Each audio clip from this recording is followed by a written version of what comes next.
Zelensky yupo Ujerumani kujadili na Merz vita vya Ukraine. Na Ujerumani imeahidi uungaji mkono wa dhati kwa Kiev katika vita yake dhidi ya Urusi. Msemaji wa serikali ya Ujerumani Steven Cornelius amesema mazungumzo ya viongozi hao wawili yataangazia msaada wa Ujerumani kwa Ukraine na juhudi za kupatikana makubaliano ya kusitisha mapigano na Urusi kwa lengo la kumaliza vita hivyo vilivyodumu kwa miaka mitatu sasa. Zelensky aliwasili Berlin mapema siku ya Jumatano asubuhi na mchana aliweza kukaribishwa kwa heshima ya gwaride la kijeshi katika ofisi ya kansela Merz. Na nikwambie kansela huyo Ujerumani Friedrich Merz amesema kuwa Berlin itaisaidia Kiev kutengeneza makombora ya masafa marefu ambayo yanaweza kuyapiga maeneo ya ndani ya Urusi. Akizungumza kwenye ziara hiyo ya rais wa Ukraine Volodymyr Zelensky mjini Berlin, Merz amesema mawaziri wa ulinzi wa nchi hizo mbili watasaini mwafaka wa maelewano kwa ajili ya utengenezaji wa mfumo wa silaha za masafa marefu. Hata hivyo kutoa maelezo ya kiufundi wala kampuni zitakazohusika, na Zelensky aliituhumu Urusi kwa kukwamisha mazungumzo ya amani na kusema Moscow haitaki kusitisha vita vyake vya miaka mitatu, akiongeza kuwa kila wakati wanatafuta visingizio vya kuendeleza vita. Na ameitaka jamii ya NATO kuialika Ukraine katika mkutano wake wa kilele mwezi ujao.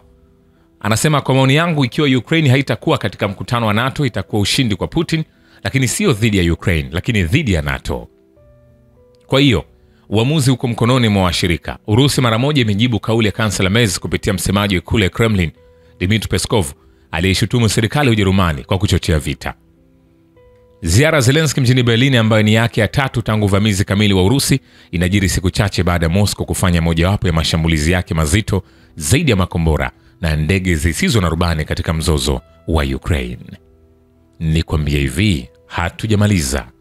Vile vile, kulingana na mtaalamu wa kijeshi Andriy Marchko ambaye alikuwa akizungumza na vyombo vya habari, kuchukua kwa jeshi la Urusi eneo la Konstantinovka kwenye mkoa wa Sumi kumesababisha kibali cha sehemu ya mpaka wa utawala wa Urusi na kuanzishwa kwa eneo la wastani ambalo ni salama.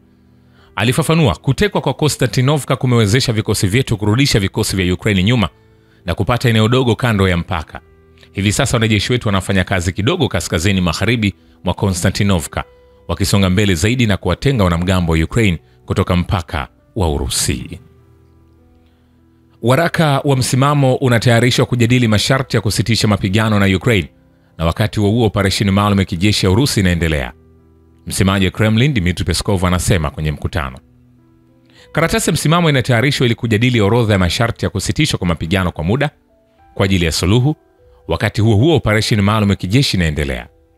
Alipoulizwa kama jina la mistari mekundu limejadiliwa na upande wa Ukraine kuhusiana na kuongezeka kwa mashambulizi ya ndege zisizo na rubani kwenye mikoa ya Urusi, Peskov alisema kuwa hili ni suala ambalo linahusiana zaidi na wanajeshi moja kwa moja kwenye mwendo wa operesheni maalum ya kijeshi. Nikwambia hivi, hatujamaliza. Hapo kwenye uwanja wa kivita, wanajeshi wa Urusi wamekomboa maeneo mawili kwenye mkoa wa Sumi na Jamhuri ya Watu Donetsk katika muda wa saa 24 zilizopita kwenye operesheni maalum ya kijeshi nchini Ukraine, Wizara ya Ulinzi ya Urusi imeripoti. Vile vile jeshi la Ukraine limepoteza zaidi ya wanajeshi 1145 katika vita na vikosi vya Urusi kwenye maeneo yote ya mstari wa mbele katika muda wa saa 24 zilizopita, kulingana na data ya hivi punde kuhusu operesheni maalum ya kijeshi nchini Ukraine iliyotolewa na Wizara ya Ulinzi ya Urusi. Jeshi la Ukraine lilishambulia eneo la mpakani la Belgorod la Urusi kwa zaidi ya ndege 40 zisizo na rubani katika saa 24 zilizopita, Governor Vyacheslav Gladkov anasema kupitia Telegram siku ya Jumatano. Wanajeshi wa Urusi wamepunguza umbali wa mpaka wa mkoa wa Dnipropetrovsk na Ukraine hadi kilomita 2 baada ya kuchukua makazi ya Zelenoypol katika Jamhuri ya Watu Donetsk. Mtaalamu wa kijeshi Andriy Marchko anasema makazi ya Zelenoypol pia yanapakana na mkoa wa Zaporizhzhia. Aliongeza, hivyo wamefanikiwa kuweka usalama kwa mikoa hiyo ambayo walifanikiwa kuitwaa hapo awali. Nikwambie hivi, hatujamaliza. Vile vile, serikali ya sasa ya Marekani inaelewa kuwa Washington ndio iliyochochea mgogoro wa Ukraine kwa kuipeleka NATO kwenye mipaka ya Russia. Katibu wa Baraza la Usalama Sergei Shoigu anasema kwenye mkutano wake na Laureano Ortega Murillo, mwakilishi maalum wa rais wa Nicaragua kwa ajili ya kuendeleza uhusiano na Moscow. Hayo yakiendelea, kansela wa Ujerumani Friedrich Merz alikariri kuwa hakuna vizuizi tena kwa aina mbalimbali za mashambulizi ndani ya eneo la Urusi kwa kutumia silaha zinazotolewa kwa Ukraine. Anasema hakutakuwa na vikwazo kwa safu hiyo. Hii itaiwezesha Ukraine kujilinda ipasavyo, ikiwa ni pamoja na kushambulia malengo ya kijeshi nje ya eneo lake. Mnamo Mei 26, kansela wa Ujerumani Friedrich alisema kuwa nchi yake inaondoa vikwazo vyote vya aina mbalimbali za silaha zinazotolewa kwa Kiev. Je, kwa ishara hiyo ni kwamba Ujerumani ameamua kuingia mzima kwenye vita vya Urusi dhidi ya Ukraine? Muda utazungumza. Vile vile, serikali ya Ujerumani itaiunga mkono Ukraine katika kutengeneza na kuzalisha silaha za masafa marefu ndani ya nchi. Kansela wa Ujerumani Friedrich Merz anasema kwenye mkutano na waandishi wa habari baada ya mazungumzo na Volodymyr Zelensky mjini Berlin. Anasema, tutaendeleza msaada wetu wa kijeshi na kuupanua, akiongeza kuwa Ujerumani itafanya hivyo kwa muda mrefu iwezekanavyo. Leo mawaziri wetu wa ulinzi watatia saini mkataba wa nia ya usambazaji wa mifumo ya mapigano ya masafa marefu iliyotengenezwa na Ukraine. Hii itaunda ushirikiano katika ngazi ya viwanda ambayo inaweza kupatikana nchini Ukraine na hapa Ujerumani. Vilevile, kwa taarifa zao kuhusu Ukraine, Berlin na Paris zinashindana kihalisi kuzidisha mzozo huo na hivyo kuzuia juhudi za wengine kutatua hali hiyo. Msemaji wa Kremlin Dmitry Peskov anamwambia mwandishi wa habari wa VGTRK Pavel Zarubin kwenye mahojiano. Akizungumzia ahadi ya kansela wa Ujerumani Friedrich Merz ya kuunga mkono Kiev katika kutengeneza silaha zake za masafa marefu, Peskov alisema, tunaweza kuona hapa jinsi Ujerumani na Ufaransa zinavyoshiriki katika mbio za kuchochea kuendelea kwa vita. Vitendo hivi vyote kwa kawaida vinadhoofisha juhudi za kuleta amani. Vile vile, Rais wa Ukraine Volodymyr Zelensky ameelezwa kwamba serikali ya Ujerumani itafanya kila iwezalo kuizuia bomba la Nord Stream 2 kuanza kutumika. Kansela Friedrich Merz amemweleza, tutafanya kila juhudi ili Nord Stream 2 isiweze kuzinduliwa, Merz alisema. Kansela huyo pia aliapa kuongeza shinikizo kwa Urusi, akisema kuwa kazi inaendelea katika mpango wa 18 wa vikwazo. Anasema, tutafanya mazungumzo katika swala hili na Marekani. Mwisho wa kumnukuu. Ni kwambie hivi, hatujamaliza.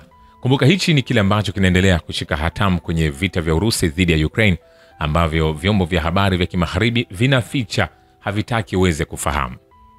Vilevile, Sergei Shoigu, katibu wa baraza la usalama la Urusi, ametoa shukrani zake kwa jeshi la Korea Kaskazini kwa mshikamano wake thabiti na Urusi kwenye masuala muhimu ya kimataifa, haswa mzozo wa Ukraine.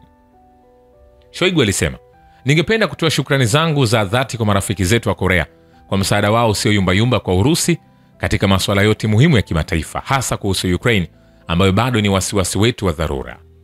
Shoigu pia alisisitiza kwamba kauli ya uongozi wa Korea Kaskazini kuunga mkono Urusi baada ya kuunganishwa tena na Crimea, jamhuri za Donbas, mikoa za Zaporizhzhia na Kherson, na muhimu zaidi baada ya kuanza kwa operesheni maalum ya kijeshi, inashuhudia hali ya kujitegemea ya sera Pyongyang kulingana na uelewa wake wa haki.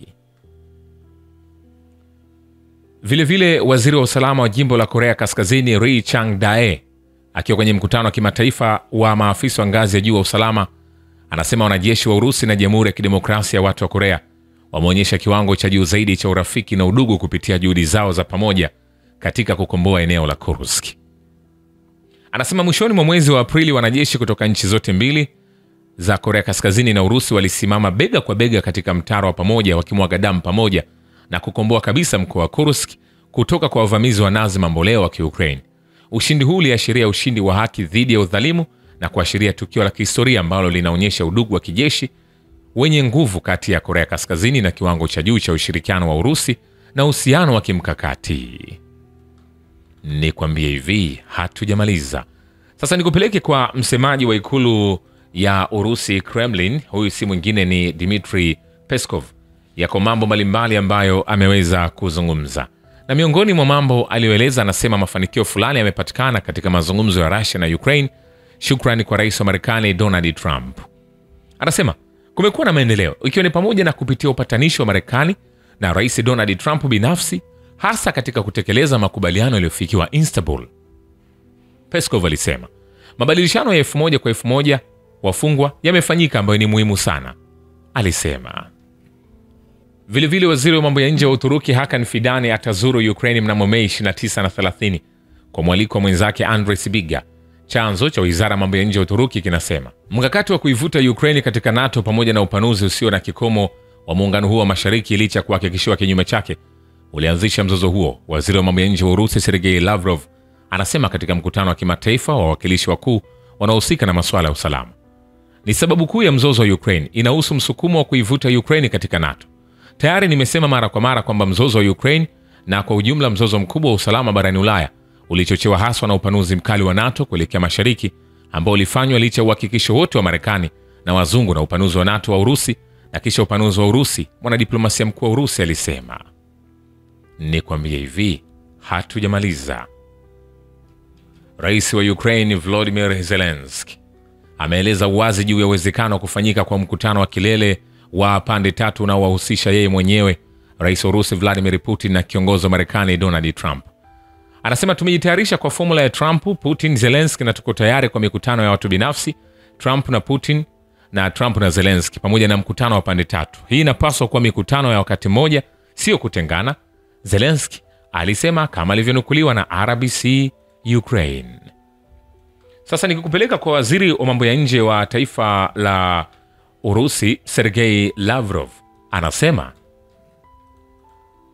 Urusi inachukulia msisitizo wa nchi za magharibi juu ya kanuni ya uadilifu wa eneo huku kipuuza kabisa kifungu cha haki ya watu kujitawala katika mazingira mzozo wa Ukraine kwa jambo lisilokubalika. Waziri wa mambo ya nje Sergei Lavrov anasema vilevile ahadi ya Ukraine ya kutegemea upande wowote, kutofungamana na upande wowote na kutokuwa na silaha za nyuklia ni hitaji la msingi la Urusi na lazima lishughulikiwe katika utatuzi wowote wa migogoro. Waziri wa mambo ya nje wa Urusi Sergei Lavrov anasema kwenye mkutano wa kimataifa wa maafisa wa ngazi za juu za usalama. Sasa nikikupeleka kwa waziri wa huko kwenye taifa la Ujerumani ambaye huyu ni waziri wa ulinzi Boris Pistorius na mwenzake wa Ukraine Rustem Umerov wametia saini mkataba ambapo Berlin itafadhili uzalishaji wa silaha za masafa marefu nchini Ukraine. Taarifa ya wizara ya Ujerumani inathibitisha. Shukran kwa Babu Ukivita na Historia ya Dunia. Mimi ni Richard Shio, The Rich Voice. Ni follow Instagram na TikTok kama Rich Voice Official. Asante.